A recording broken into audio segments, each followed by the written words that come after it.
বগুড়ার মানুষ বিএনপি করে, বগুড়ার মানুষের নিঃশ্বাসে বিএনপি। এইখানে আপনি নেতা কি দিচ্ছেন আমরা দেখি। হ্যাঁ, নেতা কি দিচ্ছেন? রেজাউল করিম বাদশা বগুড়া জেলা বিএনপির বর্তমান সভাপতি, সাবেক বগুড়া পৌরসভার মেয়র। বাদশার ছোট ভাই আছে কয়েকজন। এক নাম্বার হইতেছে টোকন, মোহন, খোকন, নয়ন, জয় এবং দীপন। আমরা একে একে প্রত্যেকের আমলনামা দেখি। টোকন সাবেক দুইবারের প্রেস ক্লাবের সভাপতি, একবার বগুড়ায় এমপি ইলেকশন করছে আওয়ামী লীগের মনোনীত প্রার্থী হিসেবে। কিছুদিন আগে বিভিন্ন জনের কাছ থেকে টাকা টাকা চাঁদা টাদা নিয়ে সংসার চালিত। টোকনের এক ছেলে খুনি এবং চাঁদাবাজ, মার্শাল্লাহ। দুই নাম্বার মোহন, বগুড়া জেলা আওয়ামী লীগের সাবেক সহসভাপতি, বগুড়ায় প্রায় 40টা খুনের সাথে পরোক্ষ এবং প্রত্যক্ষভাবে জড়িত। খুনি, চাঁদাবাজ, দখলবাজ এবং নেশাখোর। বগুড়ায় যে কত বাড়ি সম্পদ দখল করছে তার ইয়ত্তা নেই। কোটি কোটি অবৈধ টাকার মালিক। যুবলীগের লিটন পোদ্দার, আলহাজ, মুস্তাকিম, মতিন, আদিল, করিম, এরকম অসংখ্য খুনির গডফাদার। ওর মেয়ের জামাইও খুনি। মেয়ের জামাই পলাতক আছে মালয়েশিয়া। মোহন পলাতক, ইন্ডিয়া থাকে। ইন্ডিয়াতে আবার বাড়িও আছে, মার্শাল্লাহ। 3 নাম্বার খোকন, দিনরাত নেশা করে, ফেন্সিডিল, গাঁজা, আফিম সবই খায়, আবার মাঝে মাঝে তাবলিগও করে। কি একটা অবস্থা। 4 নাম্বার নয়ন, 3বারের বগুড়া প্রেস ক্লাবের সভাপতি, মার্শাল্লাহ। লেখাপড়ায় খুবই ভালো, শুধু এইচএসসি পাস, এর উপরে আর পাস দিতে পারেনি, বর্তমানে পলাতক।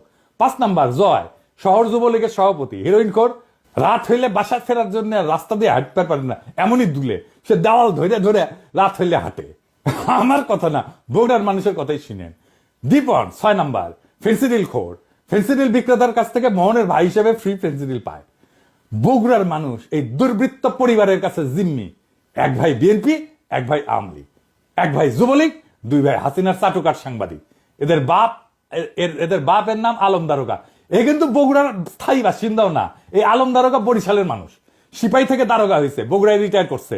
রিটায়ারের পরে নোট বইয়ের ব্যবসা করতো। বাদশাহ মোহনও নোট বইয়ের ব্যবসা করতো। ভাই এই লোকের বগুড়ার প্রতি বিন্দু মাত্র কমিটমেন্ট আছে? বগুড়া জাহান নামে যা কর কিছু যায় আসে, তো বগুড়ার লোকই না রে ভাই। এই বাদশাহ 5ই আগস্টে বহু আওয়ামী লীগ যুবলীগ নেতার কাছ থেকে টাকা নিয়ে তাদের সম্পদকে রক্ষা করছে, তাদেরকে রক্ষা করছে। বিশেষ করে আলহাজের কাছ থেকে নাকি 1 কোটি টাকা নিছে। যে ওর বাসায় আগুন ধরে গেছিল, ওই আগুন লাগানোর চেষ্টা করছিল, আবার ওই 1 কোটি টাকা নিয়ে আগুন লাগায় নেই আর কি। বিএনপির নতুন নেতা দেন। এই লোক বিএনপির নেতা থাকলে বিএনপিকে আমাদের বলতে হবে কেন এই লোক বিএনপির জন্য বগুড়াতে অপরিহার্য। মানে একই পরিবার বিএনপি আওয়ামী লীগ ভাগ হইয়া সারা শহরে রাহাজানি করবে, আর জনগণ মুখ বুঝা সহ্য করবে? হ্যাঁ, এত বোকা ভাবেন বগুড়ার লোককে? এই পরিবারের কাছ থেকে বগুড়ার মানুষকে রক্ষা করতে হবে। জানি না বিএনপির কাছে এই দুর্বৃত্ত পরিবার কেন এত পছন্দের। এই লোক বগুড়ার নেতৃত্ব দেবে, এর নেতৃত্ব বগুড়ার মানুষকে মাইনা নিতে হবে। এত তুচ্ছ ভাবেন বগুড়ার মানুষকে? যেই মাটিতে জিয়া জন্ম নেয় সেই মাটিতে এই দুর্বৃত্ত পরিবারের হাতে জিয়ার আদর্শ বয়ে নেওয়ার ভার কেমনে দেন ভাই? আর মানুষ পান নাই নাকি? এর সাথে ভালো মানুষ নাই আপনাদের বিএনপিতে?